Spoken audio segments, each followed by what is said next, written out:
کوردستانەوە تعبیریان لێکرێ و ئێمە دوێنێ لە دەستەی سەرۆکایەتی بڕیارماندا کە ئەمڕۆ بە ناوی پەرلەمانی کوردستانەوە سەردانی کۆنسوڵخانەی فەڕەنسا بکەین و لەگەڵ ئەم فراکسیۆنە بەڕێزانەی کە ئەمە زۆرینەیەکی ڕەهای ناو پەرلەمانی کوردستانن بە فەرمی هەڵوێستی فەرمی پەرلەمانی کوردستان بەڕێی قونسوڵخانەی فەڕەنساوە بە گەلی فەڕەنسا بە حکوومەتی فەڕەنسا بە سەرۆکۆماری فەڕەنسا بگەێنین بەوەی کە گەلی کوردستان هەمیشە وەفادار و سوپاسگوزارە بۆ هەموو ئەو هەڵوێستە پاڵپشتی و پشتیوانیانەی کە گەل و حکوومەتی فەڕەنسا و سەرۆکۆمارەکانی فەڕەنسا لە 100 ساڵی ڕابردووە بەرامبەر بە گەلی کوردستانیان هەبووە. گەلی کوردستان بە توندی ئیدانەی ئەوە ئەکات کە تونند و تویژی لە هەر لایەکەوە بێت، چ توندتیژی فیزیکی بێت، چ توندتیژی فکری بێت، بەرامبەر بە ئازادیەکان، بەرامبەر بە پێکەوەژیان، بەرامبەر بە فرائینی لە هەر شوێنێکی دنیا هەبێ. و ئێمە شانازی بە زۆرینەی موسڵمانێتی خەڵکی کوردستانەوەکەین، بەڵام گەلی کوردستان پێکاتووە لە کۆمەڵێک ئاین و ئاینزا و پێکاتەی تر ئەم فرەڕەنگی و پێکەوەژیانی کە لە هەرێمی کوردستان هەیە و ئەو ئاسایشینەتەوەی کە هەرێمی کوردستان هەی بۆ چ لە پەیوەندیەکانی لەگەڵ فەڕەنسا بۆمان دەرکەوتووە و بە ئیسپاتیش بە بەڵگەی مێژووی کە گەلی فەڕەنسا، حکوومەتی فەڕەنسا، سەرۆکۆمارەکانی فەڕەنسا بەردەوام پشتیوانی گەلی کوردستانیان کردووە.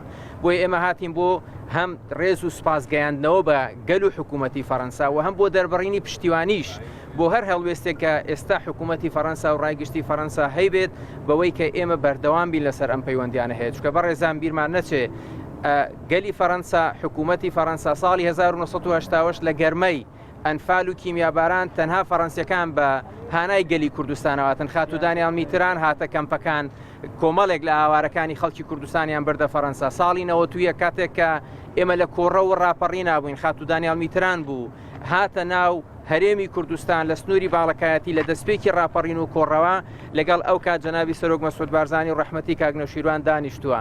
دوای ئەوە بینیمان لە یەکەم هەڵبژاردننی پەرلەمانی کوردستان فەڕەنسا پشتیوانی لە گەلی کوردستان کردووە، لە یەکەم دانیشتنی پەرلەمانی کوردستانیشە خاتودانیال میتران بەشداری کردووە و هەمیشە پشتیوانێکی گەورەی سەرۆک بارزانی، جەنابی ڕەحمەتی سەرۆک مامجەلال، کاک نەوشیروان تەواوی سەرکردە سیاسەکانی گەلی کوردستان و خەڵکی کوردستان بووە.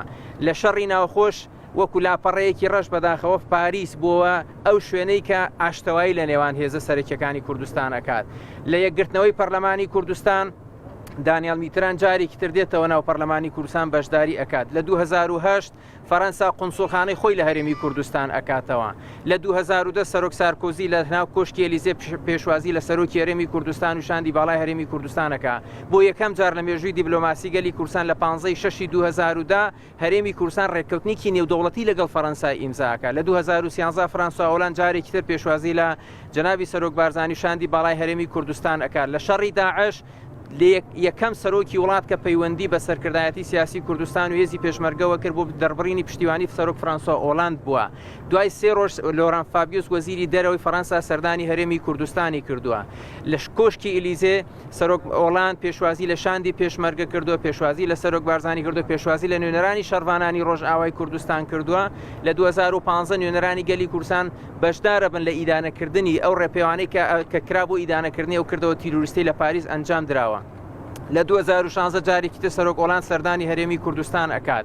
لە 2017 دوای ڕیفراندۆم بۆ شکاندنی ئەو ئابلۆقە دیبلۆماسی لەسەر هەرێمی کوردستان هەبوو، سەرۆک ماکرۆن بەڕێز جەنابی کاک نەچیروان بارزانی وەکو سەرۆکی حکوومەتی هەرێمی کوردستان و ڕێزدار کاک قوباد وەکو جێگری سەرۆک وەزیران بانگشتی ئەلیزێ کات بۆ شکاندنی ئەو ئابلۆقەیە کە هەبووە.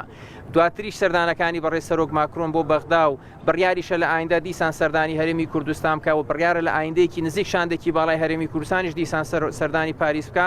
8 جار هاتنی وەزیری دەرەوەی فەڕەنسا. ئەمانە هەمووی بەڵگەی گەورەی ئەوەن کە فەڕەنسا یەکێکە نەک یەکێکە توانین بڵێن تاکە پشتیوانێکی حەقیقی هەرێمی کوردستان بۆ بۆیە هەر هەڵوێستێک لە هەر پەرلەمانتارێک لە هەر لایەکەوە بوو بێت تعبیر لە پەرلەمانی کوردستان ناکە. هەڵوێستی فەرمی پەرلەمانی کوردستان ئەمەیە کە سەرۆکایەتی پەرلەمانی کوردستان و زۆرینەی هەر زۆری ڕاهی خەڵکی کوردستان لەناو پەرلەمانی کوردستان تعبیری لێکە.